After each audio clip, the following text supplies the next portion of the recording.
So I'm making this video which isn't actually related to me having Asperger, but I want to answer the question, do British people have a bad work ethic? Because I've often, about 20 years ago, 2004 roughly, just over 20 years ago, I started hearing the statement, British people have a bad work ethic. And my view of this is total and utter gibberish. It is rubbish, nonsense. Most people, pretty much everybody I've ever known is British, that I grew up with, British educated, British raised, born here, are actually all very, very hard working people. Friends, relations, doctors, not all have gone to university, but they've all worked hard at what they do. It is total rubbish that British people, so Tolkien's, the J.R. what's his name, Rolkin, the author of Harry Potter, whatever her name is, J.R. Tolkien's, the Steve Crams, the Steve Redgraves, the Stephen Hawkings, all these famous British people, even Shakespeare and Isaac Newton.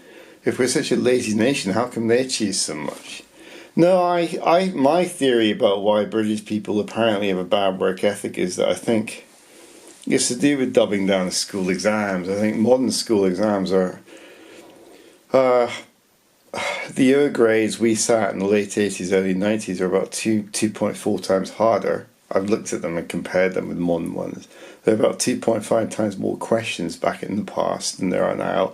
And modern high grades back then had about 50% more questions. So the high grade is now thinner, the courses are a bit thinner, though the national files are thinner, the courses are a bit thinner. I compared the courses by comparing, say, respiration in biology in high grade now and from the past, and in the textbooks. I got my old textbook, and there's less taught now. The course that you have to learn, say respiration, for example, is thinner.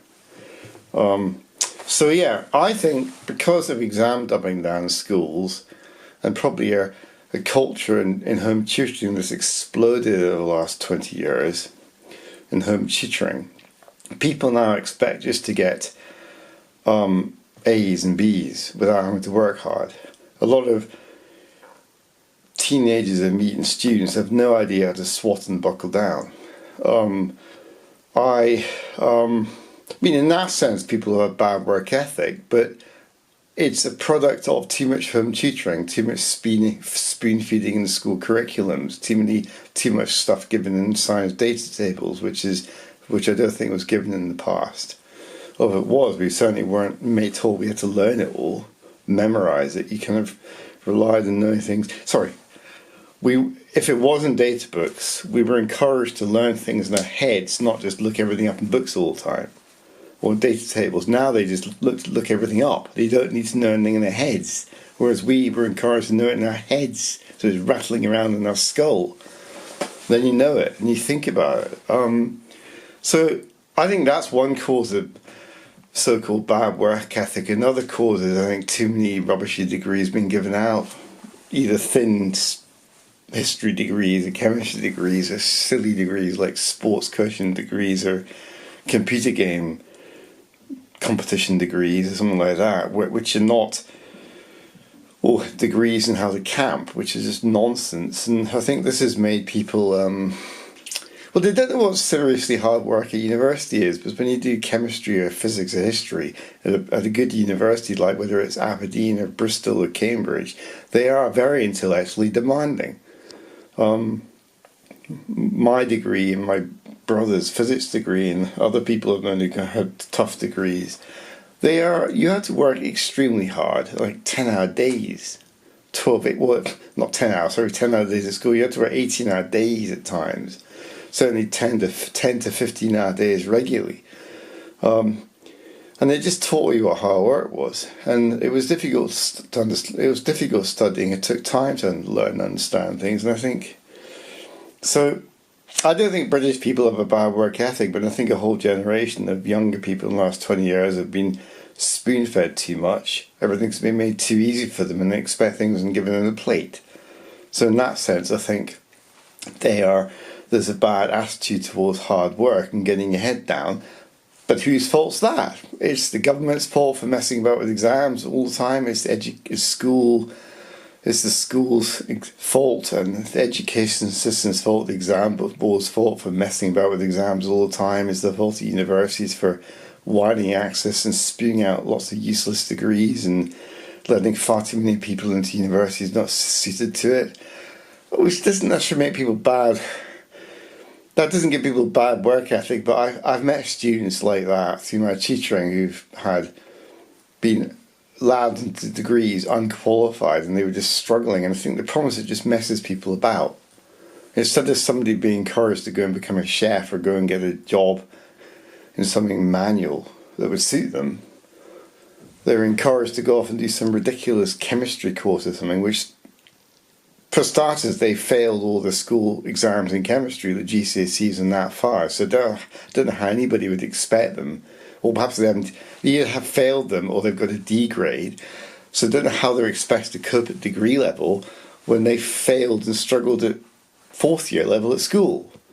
You know, historically, even going back 15 years, and it should be the same now, you're expected to get a minimum B grade or higher in Scotland, or usually a minimum B grade at A level to get a degree in that subject. Now, universities let people in with D grades or C grades in that 5.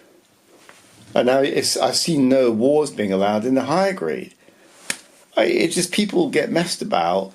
The universities, because they're behaving stupidly, let people on who should be doing something completely different and probably in which they probably thrive in.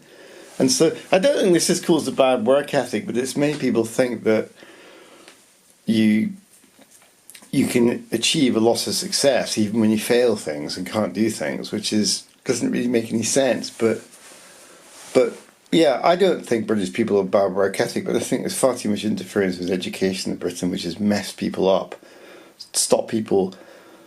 There's also teachers are no longer allowed to say you failed. People just expect to pass. So I think people get pushed along and who don't suit things, and they probably aren't very interested in studying and working hard at that thing, and they aren't encouraged to go off. If they struggle at school things, they aren't encouraged to go and become chefs or joiners or manual trades, which they probably thrive in.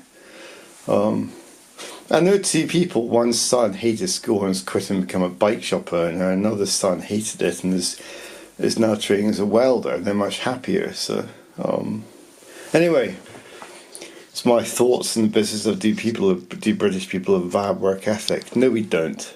I think there's far too much messing around with education in this country, and I think a lot of teachers, politicians and other people need to butt out of it. Just concentrate on themselves and stop trying to control what everybody else does.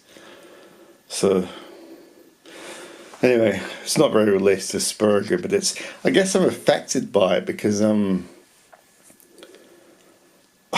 my degree struggles are caused because I think there's far too many people with degrees. It's not just this having Asperger's, I'm competing against too many people with stupid degrees and rubbishy courses under the belts, which don't really benefit them in society, but as a result, my degrees and myself, we're not respected. My skills and knowledge aren't respected. Well, I guess people respect my knowledge and skills, but there's an assumption that my knowledge and skills are actually at school level, even though employers might know I've got degrees, and I've had maltreatment like that thrown at me. It's more for another video. It's too complicated for this one.